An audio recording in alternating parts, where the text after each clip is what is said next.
এ শাহিন, শোন শোন শোন। ইস, সাহিত্য করে একটা কাজে বেরাছি, আমার শালা বুড়ো পেছন থেকে ডাকলো। কোথায় যাবি?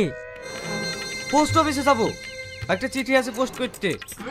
তো ভালোই হইলো, আমার এই চিঠিটা নিয়ে যা, পোস্ট করে দিস। শালা বুড়ি আজ বাদ কাল ঘুরে যাবে, এ কোনো চিঠি? কার চিঠি? তোকে বলবো কেন? এটা আমার পার্সোনাল চিঠি। পার্সোনাল চিঠি মানে? এই, আমি যাবো, তোকে যদি কোনো বিশ্বাস নাই, রাস্তায় গিয়ে ছিঁড়ে ফেলতে পারিস। এ সাইকেল চালা। এত বড় বুড়ুকে এখন আমাকে বহিলে যেতে হবে। লেও চড়ো।